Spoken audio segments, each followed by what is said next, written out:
आपलं सर्वांचं SST college of arts and commerce मध्ये सहर्ष स्वागत आहे। ही आहे SST एड्युपीडिया आणि मी प्राध्यापक संजय यशवंत परटोले।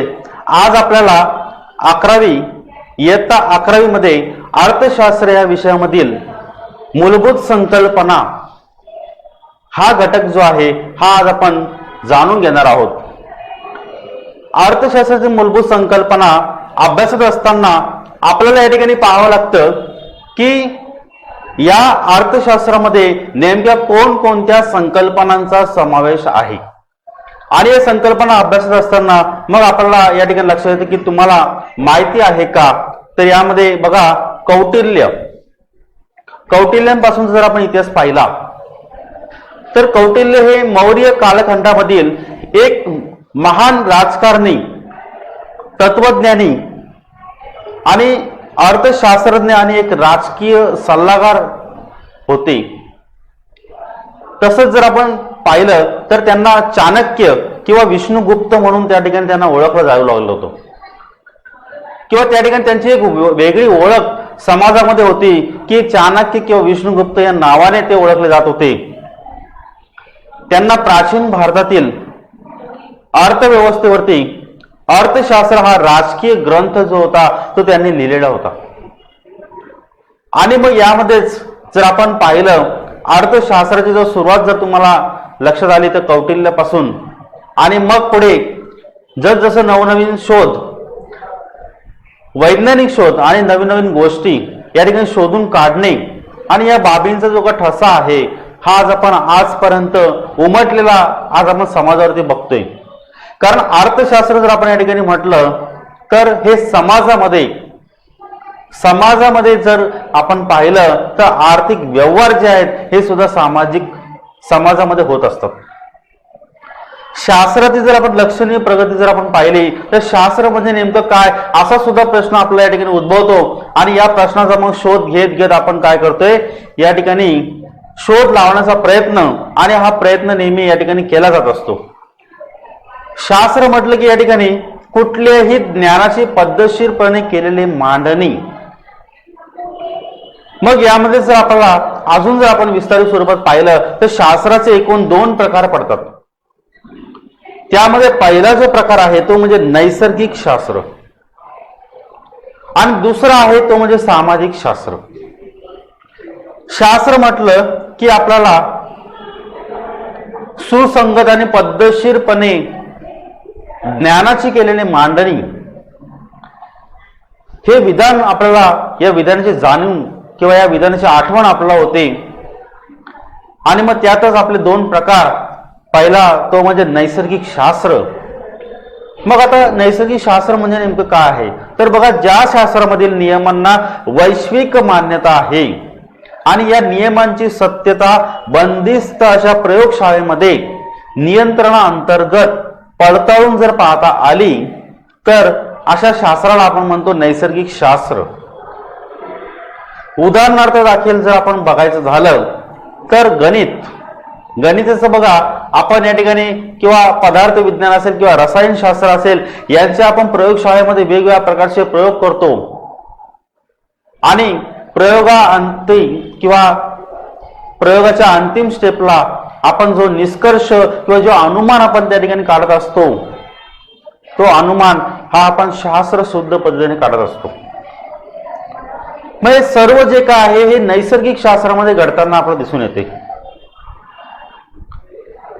परिस्थितीमध्ये होणारे बदल निसर्गामध्ये हे आपण प्रयोगशाळेमध्ये कसं आपण जाणून घेतो, बंदिस्त प्रयोगशाळेमध्ये ते वातावरण निर्मिती करून त्या ठिकाणी आपण अनेक बाबींचा देखील शोध घेत असतो।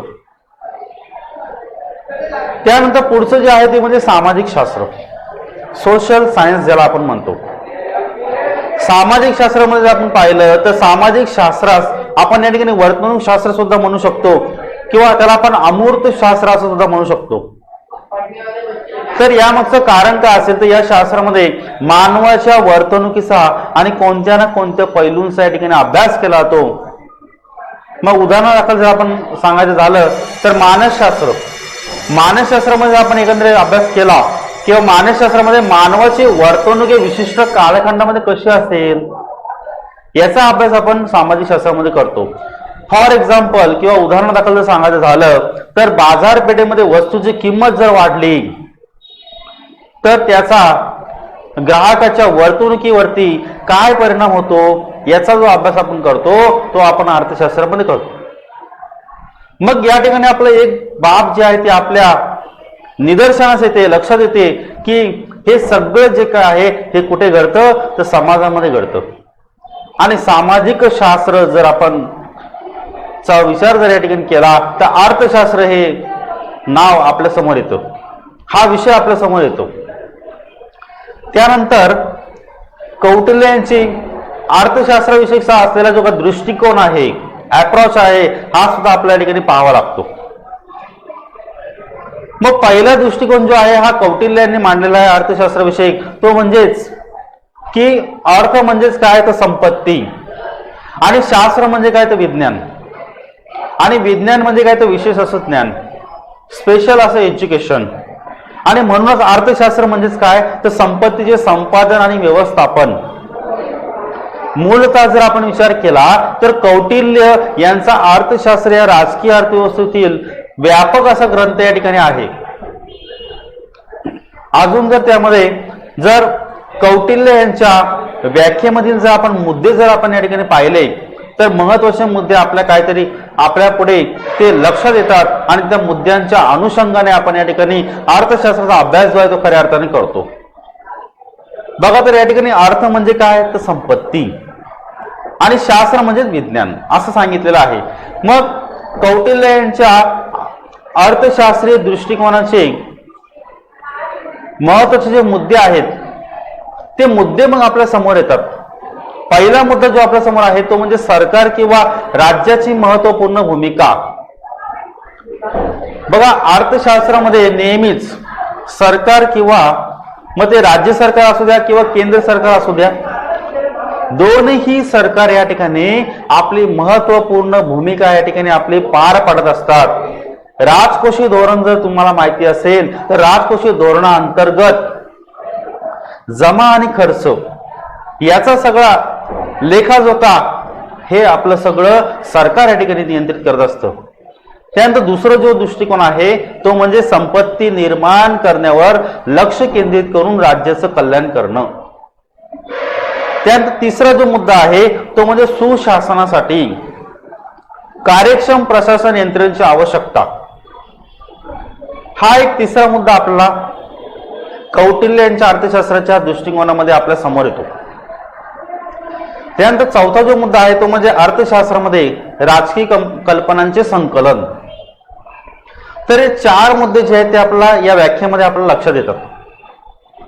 तर अशा प्रकारे आजच्या या भागामध्ये आपण अर्थशास्त्रीय संकल्पना या कौटिल्य या अर्थतज्ञांच्या व्याख्येद्वारे आपण या ठिकाणी अभ्यासलेले आहेत.